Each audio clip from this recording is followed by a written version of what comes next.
School bus కింద పడి తీవ్ర గాయాల పాలైన విద్యార్థి. ఈరోజు ఉదయం కుషాయిగూడ అక్షర ఇంటర్నేషనల్ స్కూల్కు వస్తున్న విద్యార్థిని అదే పాఠశాల బస్సు వెనుక నుండి ఢీకొట్టడంతో తీవ్ర గాయాల పాలైన ఆ బాలుడిని వెంటనే ఆసుపత్రికి తరలించారు. ఆ విద్యార్థి చైతన్యకు న్యాయం చేయాలని చెర్లపల్లి సిసిఎస్ అధ్యక్షుడు పద్మారెడ్డి ఆధ్వర్యంలో స్థానికులు పాఠశాల ముందు ఆందోళన చేపట్టారు. విద్యార్థి తీవ్రంగా గాయపడడానికి స్కూల్ యాజమాన్యం నిర్లక్ష్యమే కారణమని, యాజమాన్యంపై చర్యలు తీసుకోవాలని డిమాండ్ చేస్తూ పాఠశాల విద్యార్థుల తల్లిదండ్రులు, చెర్లపల్లి కాలనీల సమాఖ్య విద్యార్థి సంఘం ప్రతినిధులు ఆందోళనకు దిగారు.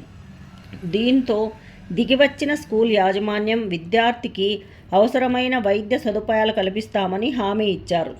లేవు పిల్లలంటే ఇది లేదు, నిర్లక్ష్య ధోరణి, అడ్డగోలుగా వాళ్ళు లక్షల ఫీజులు వసూలు చేసే దాన్ని ఉన్న దృష్టి, ఈ పిల్లలు ఎట్లా ఉన్నారు ఏం కథ. రోడ్డు చాలా నేరోగా ఉన్నది, ఇక్కడ పెద్ద పెద్ద పర్వతాల లాంటి బస్సులు ఉన్నాయి. ఈ బస్సులు పోయే రూట్ ఇదే ఉంటుంది. మళ్ళీ అదే రూట్లో వాళ్ళ బస్సులు రావడము, అక్కడ ఒక సెక్యూరిటీని పెట్టకుండా నిర్లక్ష్యం చేసిరు.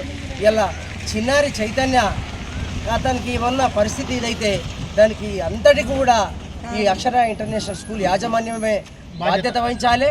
వీళ్ళే దోషులు అవుతారు. ఎందుకంటే చిన్నారి ఇలా చావు బతుకుల మధ్య కొట్టుమిట్టాడుతూ ఉన్నాడు. అతనికి వైద్యం అందుతుందా, ఊపిరి తీసుకోలేని పరిస్థితి ఉందని చెప్పి తెలుస్తూ ఉన్నది. అతను మొత్తం వెనక భాగం అంతా ఈ ఛాతీ మీదకి వెళ్ళి పోయినది, ఈ కుడి భాగం పోయింది. కాబట్టి ఆర్గాన్స్, లోపల ఆర్గాన్స్ కూడా దెబ్బతినే అవకాశం ఉంటుంది. ఖచ్చితంగా యాజమాన్యం మీద చర్యలు తీసుకోవాలి.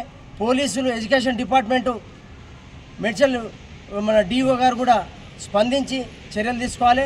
అదేవిధంగా రాచకొండ పోలీస్ అధికారులు, కుషాయిగూడ ఇన్స్పెక్టర్ గారు కూడా ప్రత్యేకంగా దృష్టి జారించి విచారణ జరిపి వీళ్ళ నిర్లక్ష్యము, నిర్లిప్తత మీద సీరియస్గా చర్యలు తీసుకోవాలని, ఖచ్చితంగా తీసుకునే వరకు మేము వెనుకాడే ఇది లేదని చెప్పి ఈ సందర్భంగా గుర్తు చేస్తూ ఉన్నాము. పోలీస్ అధికారులు కూడా వెంటనే స్పందించాలని చెప్పి